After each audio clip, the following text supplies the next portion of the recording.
So it's the 4th of July and we have just turned 250 years, but for the past 2 years, maybe the past 10 years, I feel like forever because America, we don't age well. Anyway, and in the name of celebrating Miss America, I would like to celebrating the win of the decision of the Supreme Court that sided with the 14th Amendment about the birthright citizenship that has to stand because it's constitutional. My point today, I would like to emphasize on the other side. It's the nationalized citizenship, which included me and millions of people, especially the Asian American. But girl, before we get here, we didn't get it easy because it's a long way to come, which is happened recently. When it comes to that, we came last. We didn't even place fifth like Riley Gaines and make a career out of herself. Well, her behind. Make a fool out of her behind. So Asian American, we kind of like, so it started in 1943 when the Chinese Exclusion Act was repealed, which allowed the Chinese immigrant to become the U.S. citizen since 1882.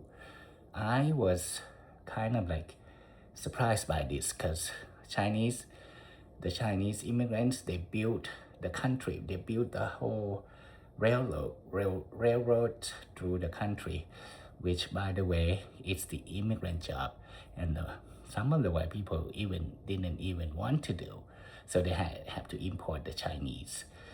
So talk about the immigrant taking your job. Nobody wants to do hard labor, but I digress.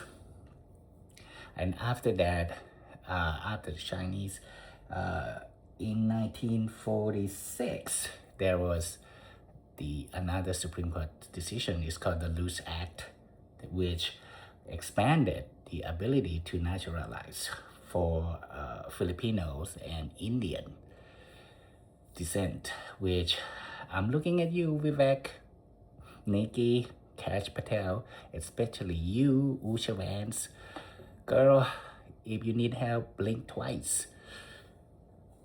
And so still, it's not the whole Asian countries, and it, a few years back, maybe 11 years, 1952, I'm not really good at math.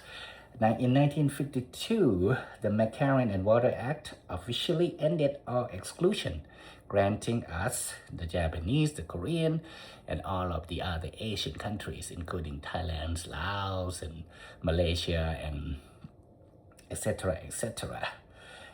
But there's a catch.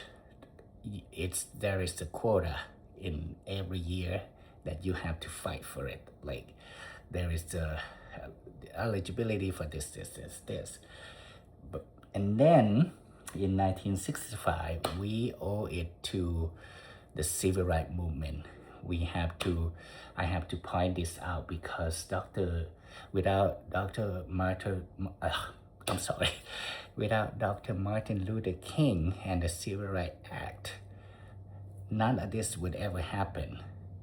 So with the Civil Rights Act, we have the Immigration and Nationality Act of 1965, where they abolish all of the quota that has been in place.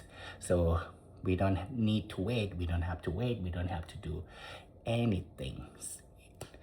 Just do it,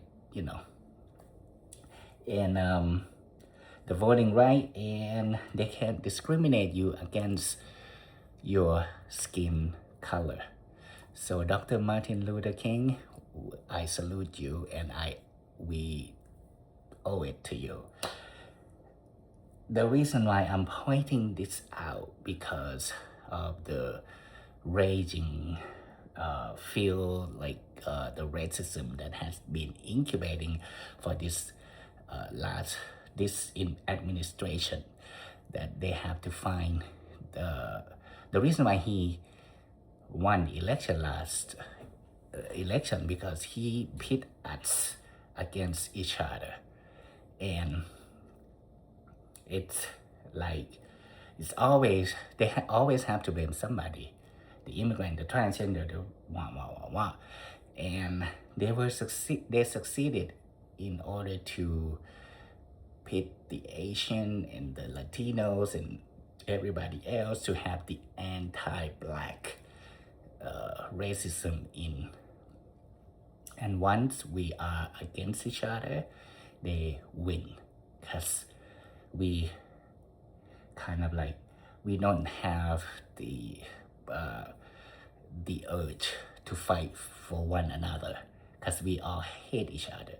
So I want all of the Asians, Americans, whoever, which by the way, if you were born here, you're lucky, but if you're naturalized and everything, but they were, and again, we owe it to the black community, to Dr. Martin Luther King and the Civil Rights Act. So come this November, girl, we have to go out and vote like there is no tomorrow. We have to support our brothers and sisters, and please, don't be, don't hate on the, I don't know how to put this, but it would just, without black people, we would not be here. So just, that's it. Happy 4th, and I'm gonna go and drink and just celebrating the 250 years. Good night.